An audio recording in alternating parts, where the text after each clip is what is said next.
Welcome to MH mech channel. 10ஆம் வகுப்பு பயிற்சி 5.1ல் 9வது கணக்கு தான் பார்க்க போகிறோம். கொஷின் பாருங்கள். நாற்கர வடிவ நீச்சல் குளத்தின் காங்கிரீட் உள் முற்றமானது படத்தில் காட்டியுள்ளபடி அமைக்கப்பட்டுள்ளது எனில் உள்முற்றத்தின் பரப்பு காண்க. சரிங்களா, இது இந்த உள்ளார இருக்கிறது நீச்சல் குளம். அதை சுற்றி உங்களுக்கு கான்கிரீட் போட்டிருக்குறாங்க. ஓகேங்களா, இந்த பிளாக் கலர் இருக்குது பார்த்தீங்களா, அதனுடைய பரப்பை தான் நம்ம கண்டுபிடிக்கணும். ஆனால் நம்மளுக்கு கொடுத்துருக்கிறது நீச்சல் குளத்தினுடைய முனைப்புள்ளிகளும் இந்த முற்றத்தினுடைய முனைப்புள்ளிகளும் கொடுத்துருக்குறாங்க. சரிங்களா, அப்படின்னா ரெண்டுக்குமே பரப்பு கண்டுபிடிச்சி வெளியிலேருந்து உள்ளார இருக்கிறத நம்ம என்ன பண்ணணும், கழிக்கணும். சரிங்களா, இப்போ வெளியில் இருக்கிறது பெருசுங்கனால ஃபஸ்ட்டு கண்டுபிடிச்சிடலாம். அது பாருங்கள், ABCD. நம்ம என்றைக்குமே புள்ளிகளை கடிகாரத்தினுடைய எதிர் திசையில் எடுத்துக்கணும். அதனால் ஏழுருந்தே நம்ம எடுத்துக்கலாம். சரிங்களா, ABCD இதை பரப்பு கண்டுபிடிக்கிறோம். அடுத்து EFGH இதனுடைய பரப்பை நம்ம கண்டுபிடிக்க போகிறோம். ஓகேங்களா, பார்க்கலாம் பாருங்கள். ஸோ நான் புள்ளிகளை நான் எழுதிக்கிட்டேன். ஸோ இப்போ நம்மளுக்கு நாற்கரத்தின் பரப்பளவு ஃபார்முலா எழுதிக்கிறேன்.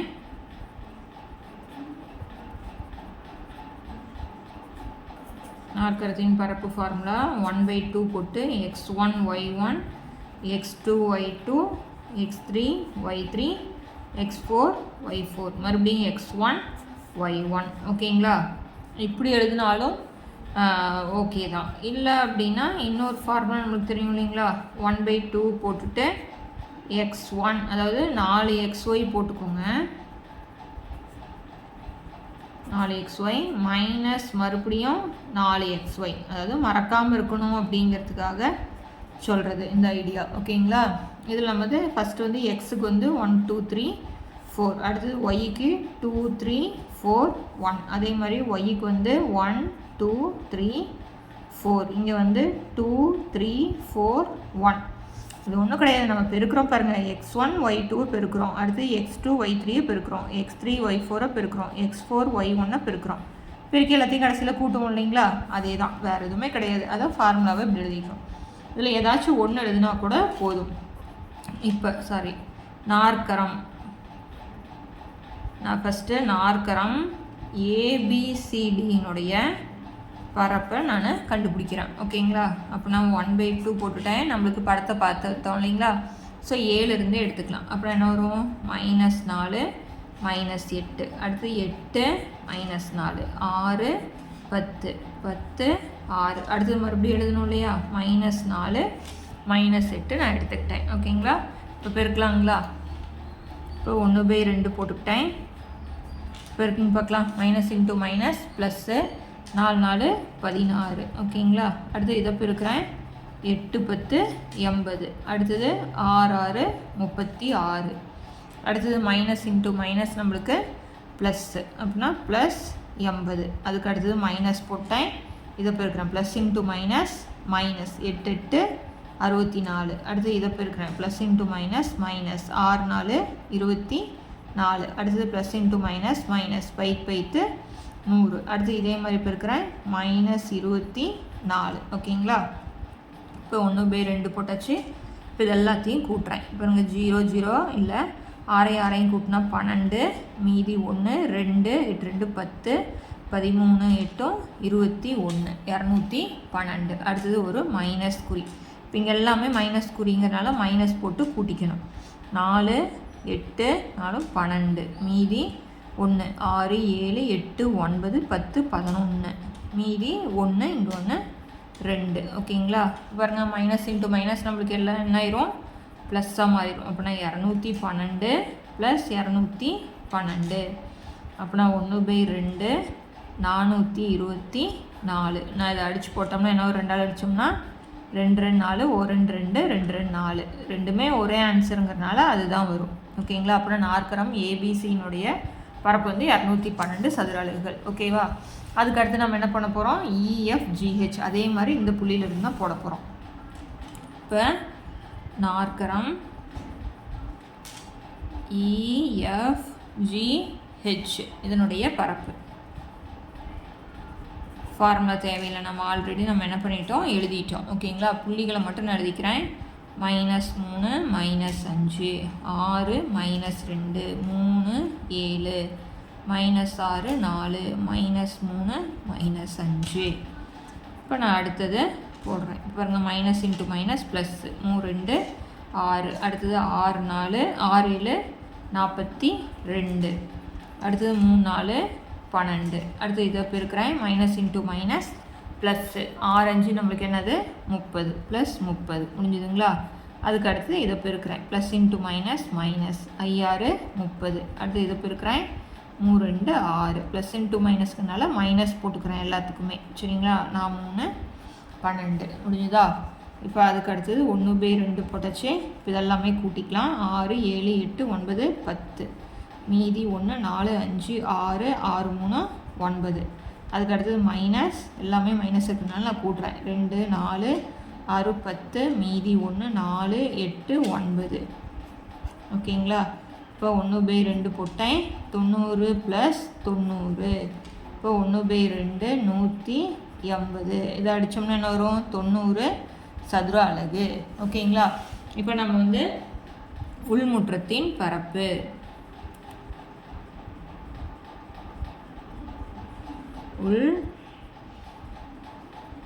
உள்முற்றத்தின் பரப்பு ஈக்குவல் டு நாற்கரம் ஏபிசிடியின் பரப்பு மைனஸ் என்னது நாற்கரம் இஎஃப்ஜிஹெச்சின் பரப்பு. ஓகேங்களா? இப்போ நாற்கரம் ஏபிசினோட பரப்பு நம்ம என்ன கண்டுபிடிச்சிருக்கோம்? 212 மைனஸ் 90. ஓகேங்களா?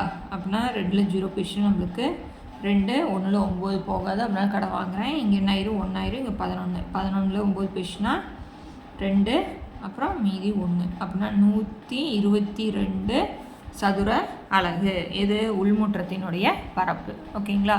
அவ்வளோதான். ரொம்ப ரொம்ப ஈஸியான சம்மும் கூட. அடுத்த சம் பார்க்கலாங்களா?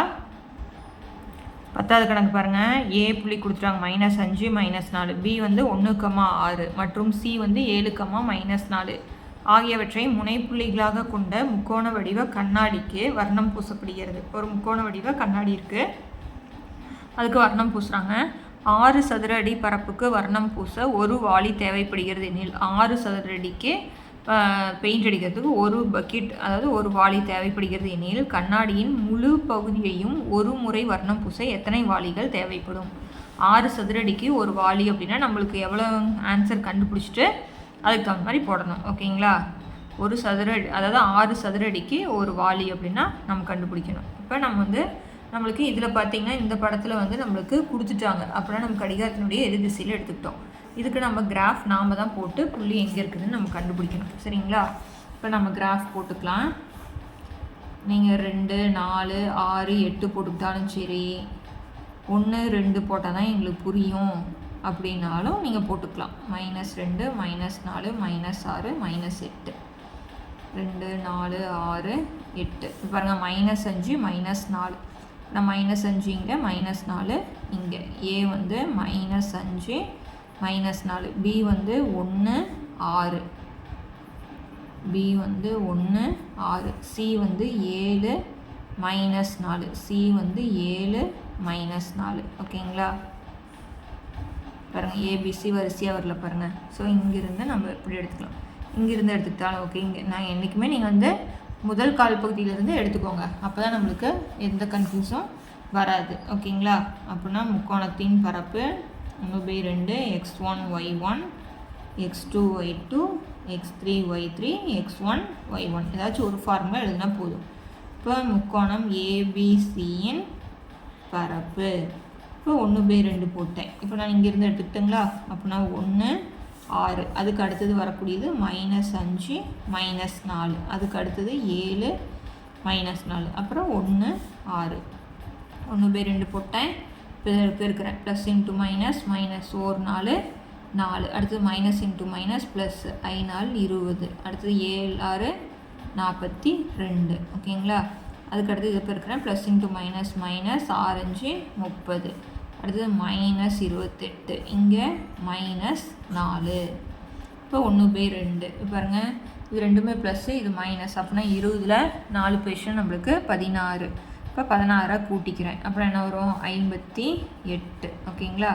மைனஸ். இப்போ இது எல்லாமே மைனஸ் தான். அப்படின்னா எல்லாத்தையும் நம்ம கூட்டிக்கலாம். 28ஐயும் 4ஐயும் கூட்டினா நம்மளுக்கு 32. இதை கூட்டினோம்னா 42. இப்போ 1/2 போட்டுட்டேன். இப்போ இதை கூட்டிக்கலாம். 8ஐயும் 2ஐயும் கூட்டினோம்னா நம்மளுக்கு 10, மீதி 1. இப்போ பாருங்கள் 32 கூட்டினா நம்மளுக்கு 62. ஓகேங்களா? மைனஸ் இன்ட்டு மைனஸ் ப்ளஸ்ஸு, அதனால் நான் கூட்டுறேன். இங்கே 58 ப்ளஸ் 62. ஓகேங்களா? இப்போ 1/2 போட்டேன். 8 2 கூட்டினா 10, மீதி 1. 6 1 7, 7 5 12. அப்படின்னா இதை அடித்தோம்னா 6, இங்கே 0. அப்படின்னா 60 சதுர அலகு. ஓகேங்களா? 6 சதுரடிக்கு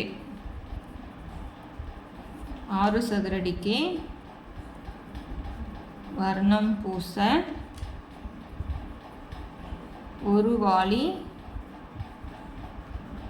தேவைப்படுகிறது ஏனில் நம்ம என்ன பண்ணோம்னா 60/6 போட்டோம்னா 10. எனவே 60 சதுரடிக்கு என்ன பூச? வர்ணம் பூச எவ்வளோ பக்கெட் வேணுமா? 6 வாளி தேவைப்படுகிறது. ஓகேங்களா? அவ்வளோதான்.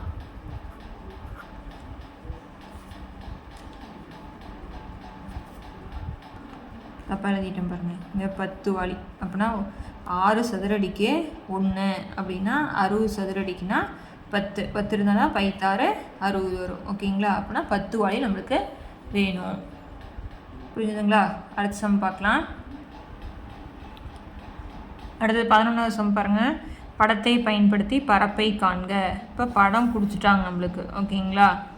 ABCDங்கிறது நாற்கரம். நாற்கரத்துக்குள்ளே ஒரு முக்கோணம் இருக்குது. ஓகேங்களா?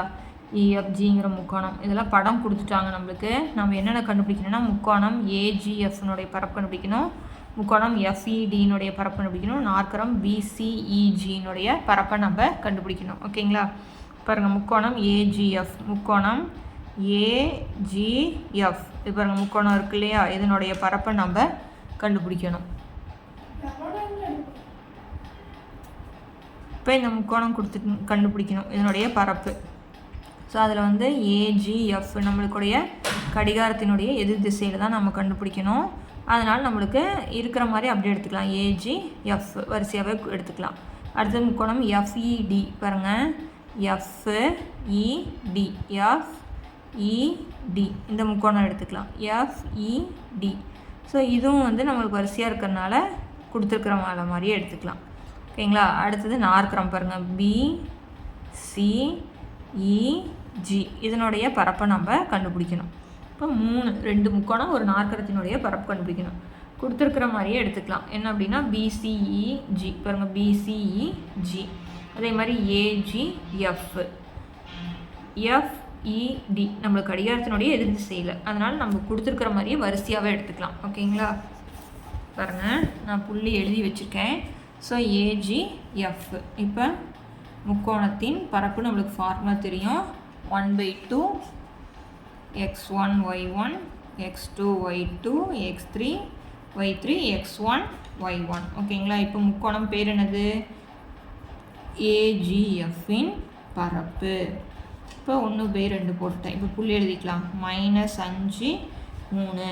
அடுத்தது -4.5 0.5. ஓகேங்களா? அடுத்தது -2 3. அடுத்தது -5 3. இப்போ இதை எழுதிக்கலாம். பாருங்கள் இதை பெருக்கிறேன். நீங்கள் வேணால் 0.5 பெருக்கல் 5 5 5 25 ஒரு ஸ்தானம் தள்ளி புள்ளி வைக்கணும். புள்ளி இருக்கிறனால ப்ளஸ் இன்ட்டு மைனஸ் மைனஸ் 2.5. இப்போ அதே மாதிரி இதை பெருக்கிறோம். ப்ளஸ் இன்ட்டு மைனஸ் மைனஸ் 4.5ஐயும் 3ஐயும் பெருக்கிறோம். புள்ளியை விட்டுருங்க, கடைசியாக வச்சுக்கலாம். 3 15, மீதி 1 4 12 1 13. கடைசியிலேருந்து ஒரு ஸ்தானம் தள்ளி புள்ளி வைக்கிறேன். அதனால் 13.5. அடுத்து இதை பெருக்கிறேன். Plus into minus minus. இது முடிஞ்சுதுங்களா? அதுக்கு அடுத்தது போடுறேன். இப்போ நான் இதை பெருக்கிறேன். Plus into minus minus. இங்கே பெருக்கியிருக்கோம் பாருங்கள். 4.5 3ஐயும் பெருக்குன்னா நம்மளுக்கு 13.5. இப்போ இதை பெருக்கிறேன். 0.5ஐயும் 2ஐயும் பெருக்கிறேன். 2 10 ஒரு ஸ்தானத்தில் புள்ளி வச்சோம்னா நம்மளுக்கு என்ன வரும்? 1. அப்படின்னா ப்ளஸ் இன்ட்டு மைனஸ் மைனஸ் 1. இங்கே ப்ளஸ் இன்ட்டு மைனஸ் மைனஸ் 3 15. ஓகேங்களா. இப்போ நான் இங்கே 1/2 போட்டேன். இப்போ நான் இது எல்லாமே மைனஸில் இருக்கிறனால நான் கூட்டுறேன். ஓகேங்களா. எப்படி கூட்டணும் அப்படின்னா 2.5 13.5 6 வந்து முழு ஸ்தானம், 5 கூட்டினா 10, மீதி 1, 2 1 3, 6 6 6 12, மீதி 1 22. அப்படின்னா எல்லாமே ஒரே குறியாக இருக்குங்காட்டி கூட்டி அதே குறி, அப்படின்னா -22. இப்போ இந்த மைனஸ் குறியை அப்படியே போட்டுக்கிறேன். இதுவும் எல்லாமே மைனஸுங்கிறதுனால நான் மைனஸ் குறியை அப்படியே போட்டுக்கிறேன். பாருங்கள், இது எப்படி கூட்டணும்?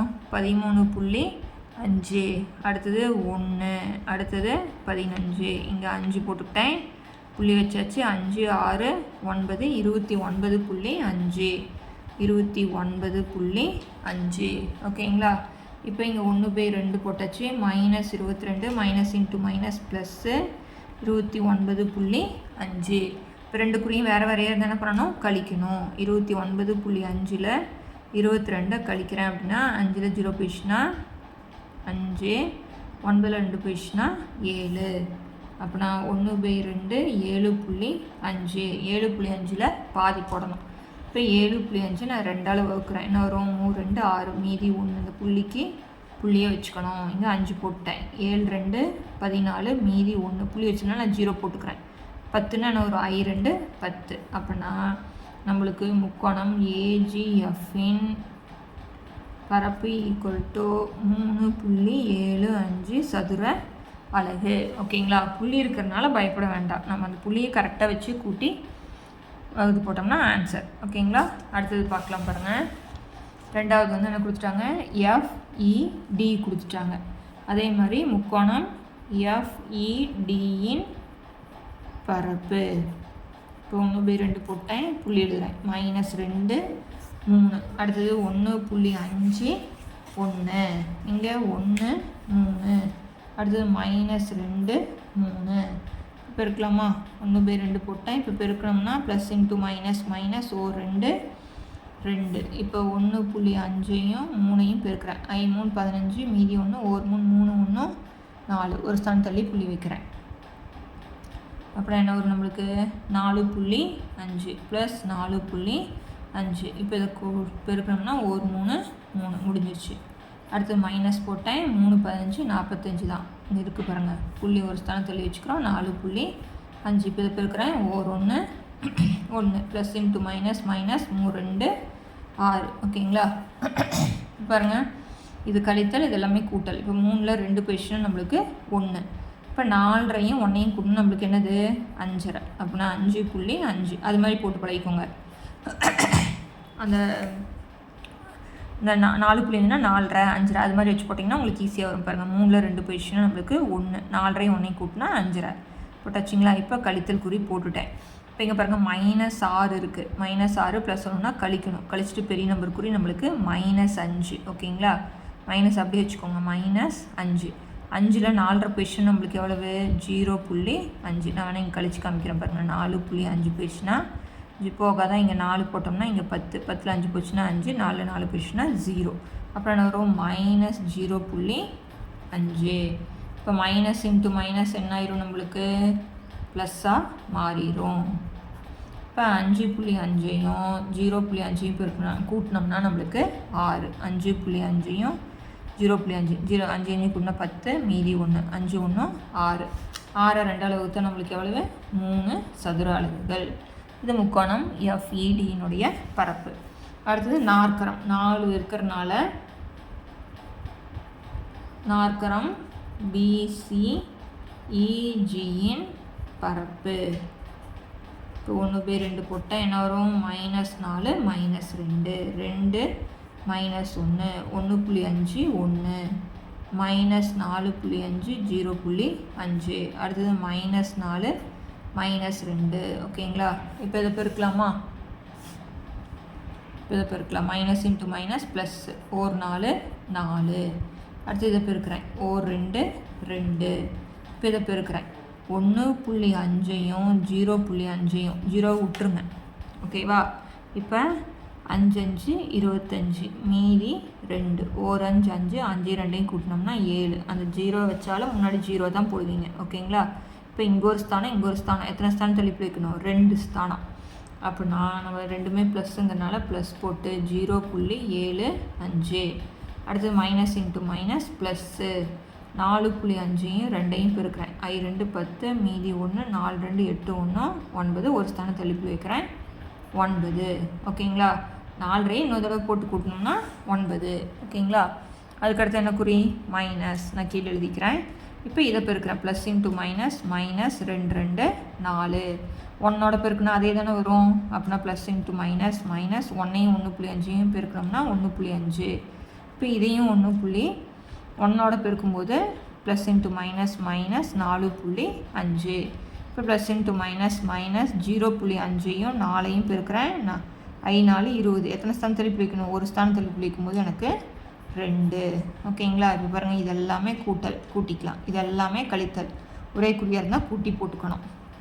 இப்போ 1/2 போட்டேன் பாருங்கள். 0.75ங்கிறத கடைசியாக போட்டுக்கலாம். 4 2ஐயும் கூட்டினோம்னா 6, 9 6ஐயும் கூட்டினோம் நம்மளுக்கு 15. அப்படின்னா 15.75 கழித்தல் குறி போட்டுட்டேன். இங்கே எல்லாத்தையும் கூட்டி அதே குறியை போடணும். ஓகேங்களா? இப்போ 4ஐயும் 1ஐயும் கூட்டினோம்னா 4ஐயும் 1ஐயும் கூட்டினா 5, அரையும் கூட்டினோம்னா 6 ஆயிரும். ஓகேங்களா? 6 7 8 8ஓட 4 கூட்டினோம்னா 12. அப்படின்னா -12. இப்போ மைனஸ் இன்ட்டு மைனஸ் என்ன ஆயிரும்? நம்மளுக்கு ப்ளஸ்ஸாக மாறிடும். அப்போ நான் 1/2 15.75 ப்ளஸ் 12. ஓகேங்களா? இப்போ 2ஐயும் கூட்டினோம்னா புள்ளிக்கு அப்புறம் இருக்கிறத அப்படியே தான் வச்சுக்கணும். 15ஐயும் 12ஐயும் கூட்டினோம்னா நம்மளுக்கு 27. இப்போ 27.75 2ஆல் வகுக்கிறேன். 2 2. இப்போ 7 போடுறேன். 3 2 6. மீதியும் நீங்கள் புள்ளி இருக்கிறனால புள்ளி வச்சிடணும். இப்போ 7 இறக்கணும்னா 8 2 16. மீதி 1. இப்போ 5 இறக்கிட்டேன். என்ன வரும்?